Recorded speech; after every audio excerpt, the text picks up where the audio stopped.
qu'est-ce que ça signifie de vouloir voir un caillou, de vouloir voir un être humain, le partenaire, le conjoint, le monde? Qu'est-ce que ça signifie?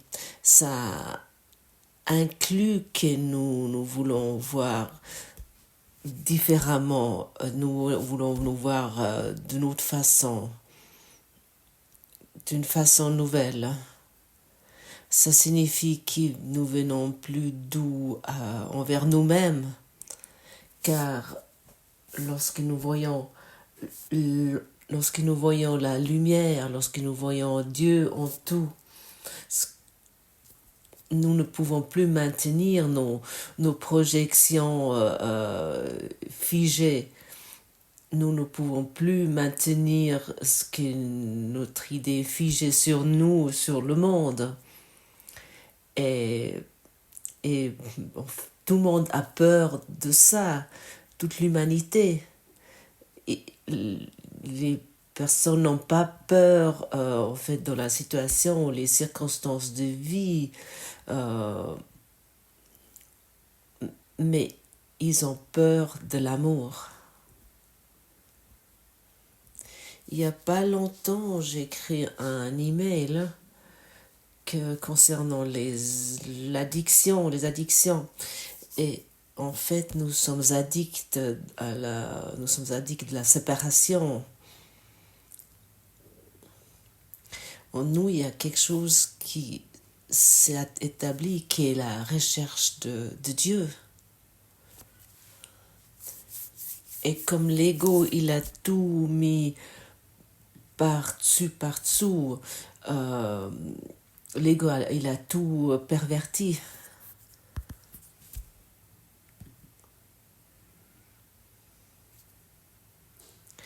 Addicts de la séparation. Nous sommes addicts à la séparation dans les relations pour nous expérimentons d'une façon que nous nous sommes imaginés, tous nos pensées. Et bien naturellement,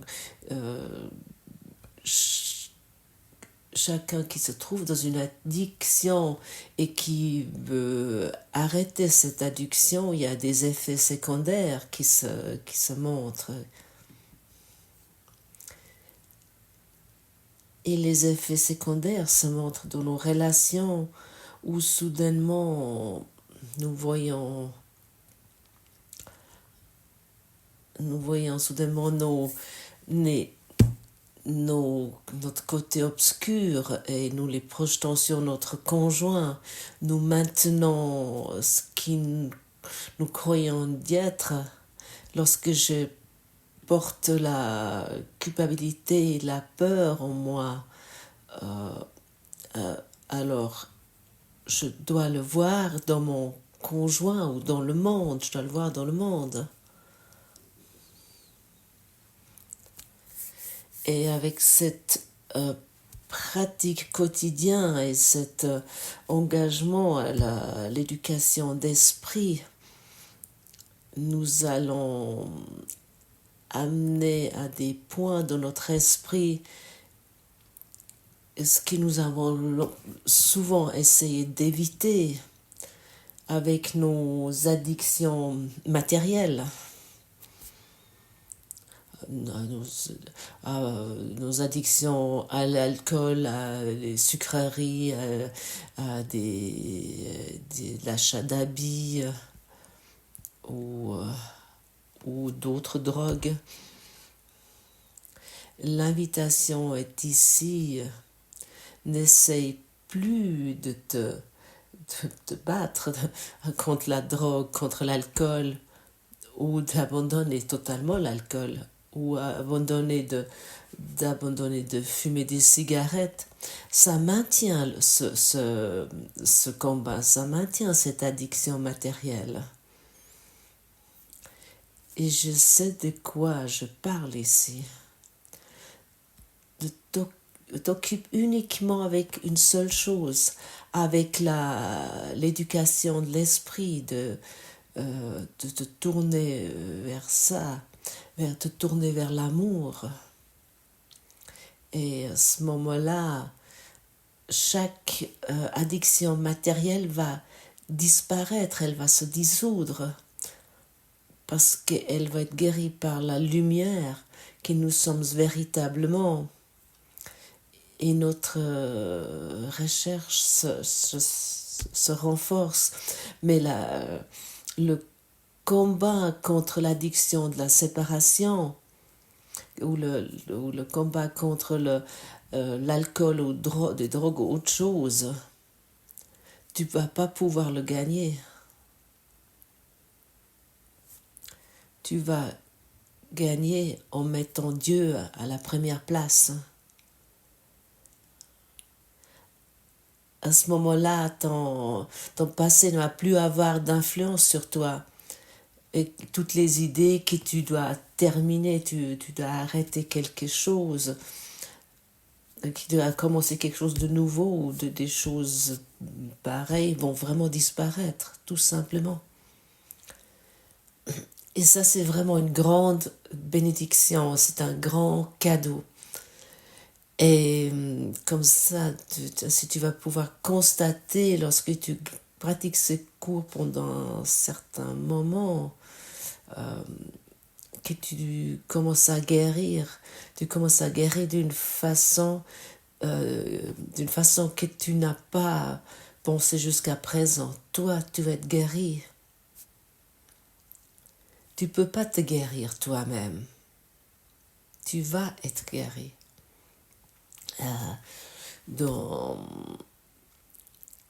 Au début, lorsque j'étais en contact avec la scène psychospirituelle, avec cette ces idées de pouvoir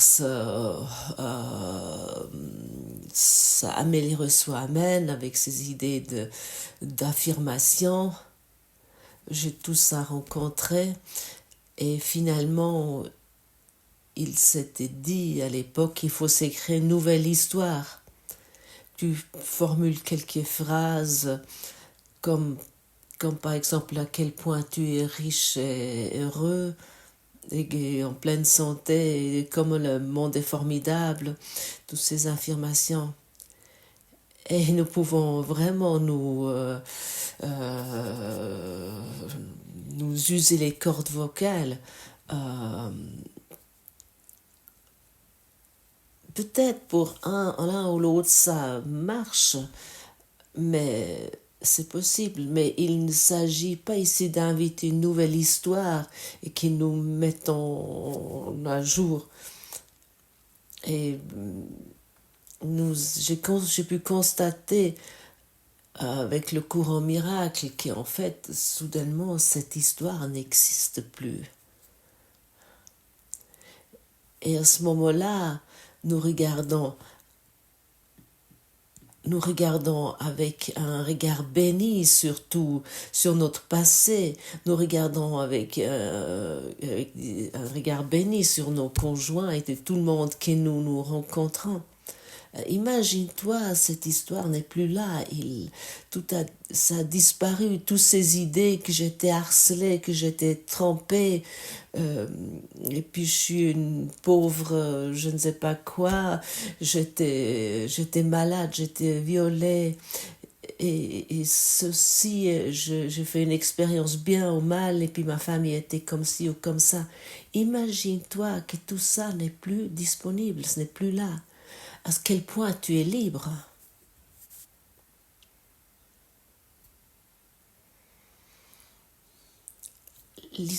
Cette histoire n'est plus disponible, elle n'est plus là. Ça, c'est le grand cadeau que tu vas expérimenter, mais que tu ne peux pas faire toi. Tu ne peux pas tu peux pas te l'imaginer en théorie ou le lire. Ça, c'est cet esprit, cette éducation qui va qui va te le montrer.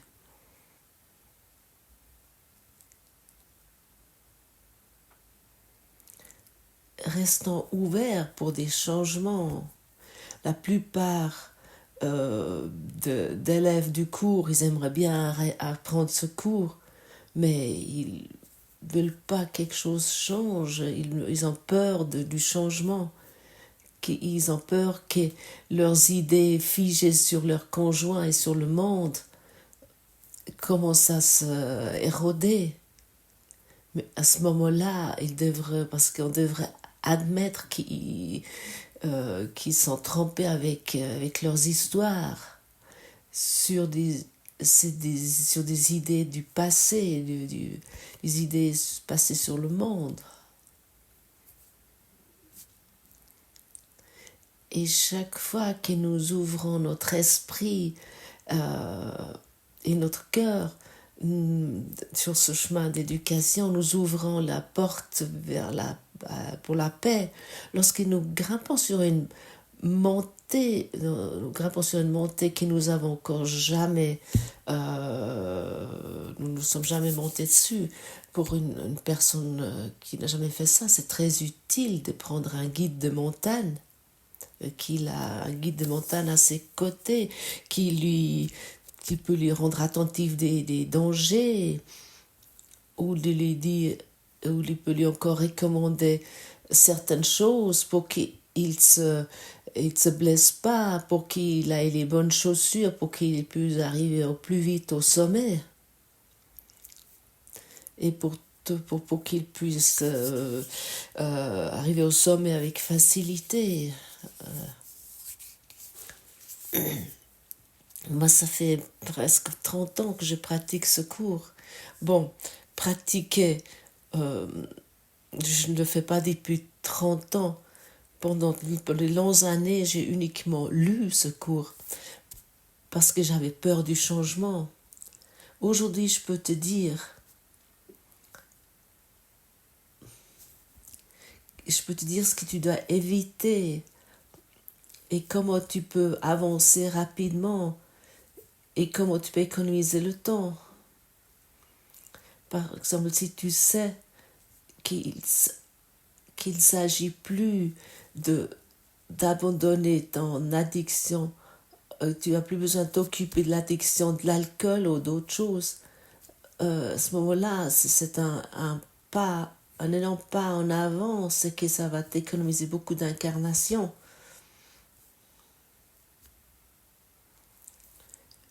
Mais Dieu a la première place. Dieu est dans tout ce que je vois. Ça signifie que je mets Dieu avant tout et n'est pas à la deuxième place. Et je ne sais pas que, ah oui, je dois d'abord régler ma vie et ensuite je m'en occupe avec Dieu. D'abord, je dois résoudre mes problèmes, je dois guérir mon addiction à la séparation et après, je suis avec Dieu.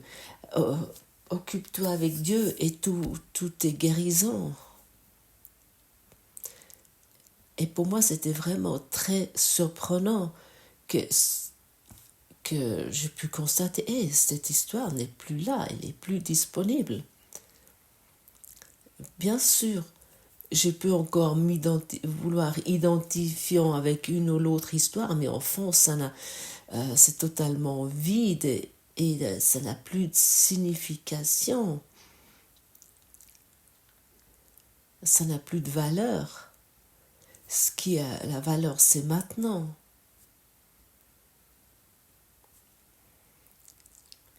Et maintenant, je peux te voir.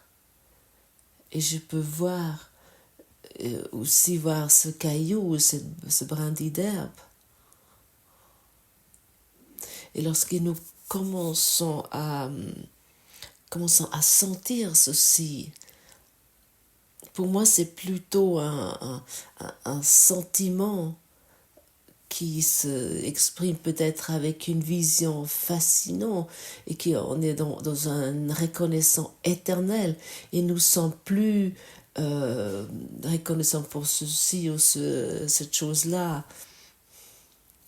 Chaque pas est reconnaissance et chaque respiration est reconnaissance. Tu deviens la reconnaissance et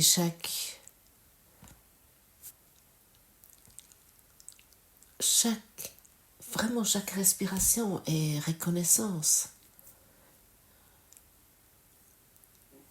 Et moi ça m'arrive, lorsque je suis en contact avec cette reconnaissance et cet amour, je me demande où je vais encore arriver et quel sentiment je vais encore pouvoir vivre de plus.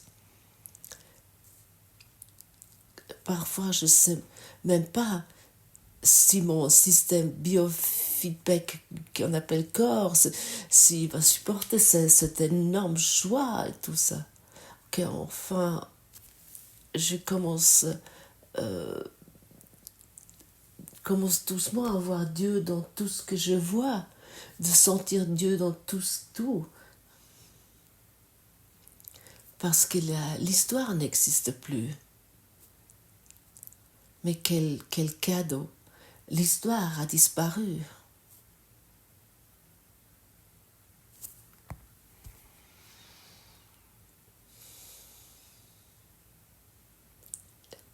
Et à ce moment-là, le monde peut commencer à guérir avec vous. Lorsque tu commences à changer, le monde commence à changer autour de toi. Et tout ce que toi tu as fait, tout ce que tu as fait qui est limité, disparaît. Et tu commences à rencontrer les miracles de l'amour à chaque instant, à chaque moment, à chaque endroit.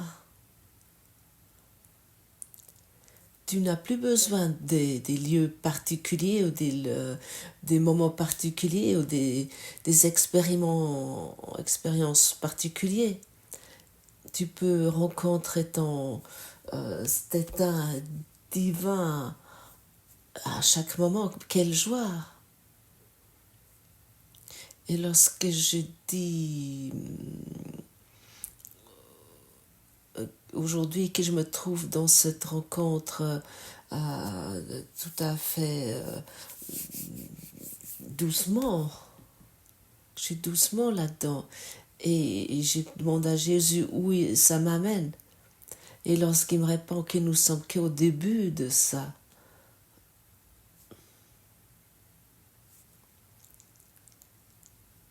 à ce moment-là, je suis vraiment très très curieux jusqu'où nous allons aller et dans quelle grandeur nous allons aller. Mais je suis reconnaissant avec toi, que je peux dire, le rêve heureux m'entoure. Et le rêve heureux se passe lorsque le passé n'est plus disponible. Le rêve heureux et qui nous amène dans l'éveil. Et tu vas le sentir clairement ce que ça signifie. Et dans quel moment tu te trouves dans ce rêve heureux. Ça fait une énorme différence ce que nous imaginons ce qui est cette vie.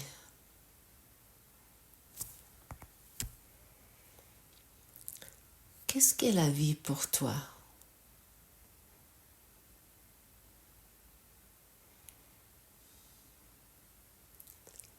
Qu'est-ce qui rend la vie vivable? Est-ce que c'est toujours de vouloir maintenir la séparation? L'idée de la vie, c'est ça?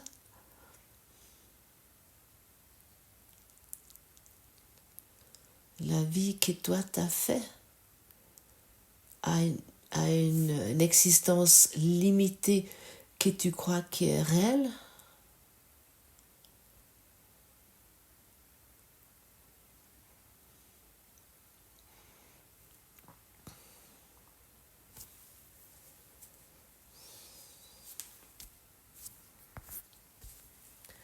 Dieu est dans tout ce que je vois. L'idée aujourd'hui explique pourquoi tu peux voir tout le but en toute chose. Elle explique pourquoi rien n'est séparé ou en soi. Et elle explique pourquoi rien de ce que tu vois ne signifie quoi que ce soit. En fait, elle explique chaque idée que nous avons utilisée jusqu'ici, aussi bien que toutes les subséquentes.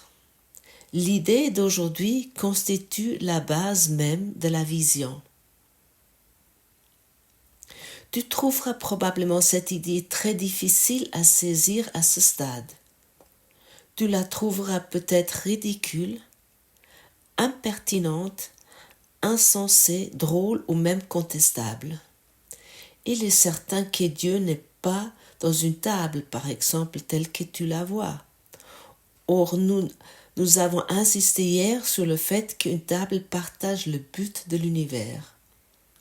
Et ce qui partage le but de l'univers partage le but de son créateur.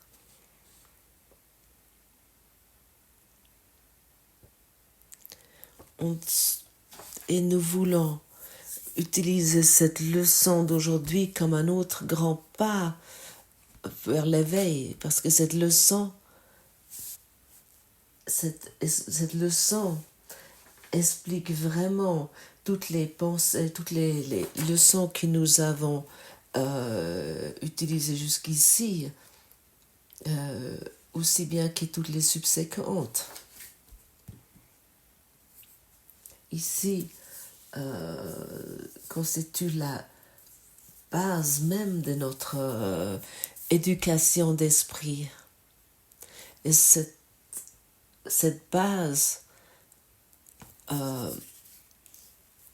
est consolidée avec les 6 périodes d'exercice de 2 minutes. Ici était aussi dit que Dieu n'est pas dans une table, par exemple, telle que tu la vois. Comment nous voyons une table? Parfois, nous voyons une table de différents de morceaux de bois, ou avec une plaque de bois d'un arbre, où nous voyons qu'il a 4 pieds en général. Nous mangeons sur la table, nous asseyons autour, la famille se rencontre à la table, nous posons notre tasse de thé ou de café. Il a une certaine fonction que nous avons donnée à cette table. Mais si notre passé est guéri, l'idée d'une table a pu se transcender dans notre esprit. Nous pouvons commencer à voir la table d'une façon totalement nouvelle. Et à ce moment-là, nous allons pouvoir expérimenter un sentiment d'amour à travers cette table. Et comme dans chaque chose, comme dans une tasse de thé, comme avec ta main, comme dans ton conjoint, comme dans ton corps, comme dans tout ce que tu vois, tu peux voir l'amour. Et ça, c'est le plus grand cadeau que tu peux te faire. que signifie lorsque Jésus nous invite aujourd'hui d'exercer 6 périodes d'exercice de 2 minutes? Peut-être juste après, lorsque tu as entendu ce satsang, et 2 heures plus tard, et encore 2 heures plus tard, peut-être 2 minutes, ou peut-être 5 minutes, ou peut-être tu veux exercer toute la journée. Ça signifie que nous commençons à arrêter le monde. Nous arrêtons pendant 2 minutes le monde. Ça signifie tu vas t'arrêter tu t'arrêter toi-même dans ton brouhaha de pensée, dans ce fleuve de pensée.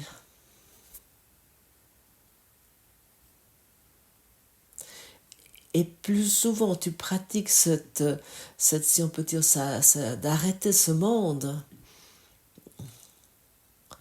plus vite tu vas arriver au point où tu peux constater que le monde n'est pas comme tu as pensé, que dans chaque chose est l'étincelle divine. Comme tu peux reconnaître Dieu dans tout et je te vois dans chaque chose. Arrête aujourd'hui le monde.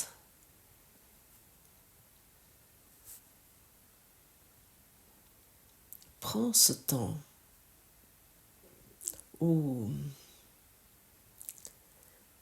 tu arrives dans un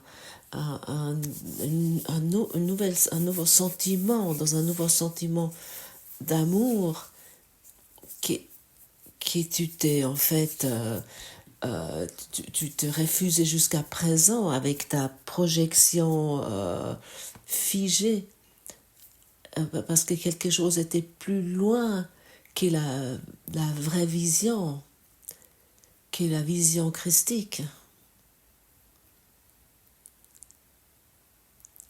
N'aie plus peur de l'amour.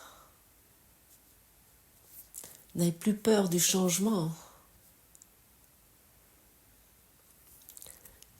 Dieu aimerait que tu sois un élève de l'amour.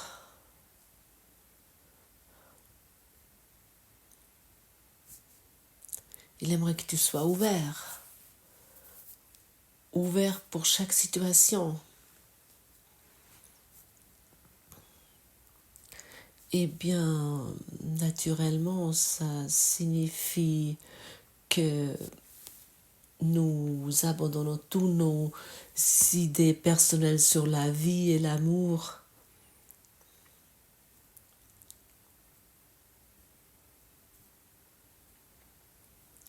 Car ils n'ont aucune signification, ces idées. C'était que des histoires, ce sont que des histoires. Lâche cette histoire pour qu'il y ait un début. Tu peux vraiment débuter, et puis ton addiction à la séparation peut s'arrêter, et pour que ton cœur et ton esprit se guérissent totalement, et que tu peux voir la complétude, l'entièreté en tout et en toi.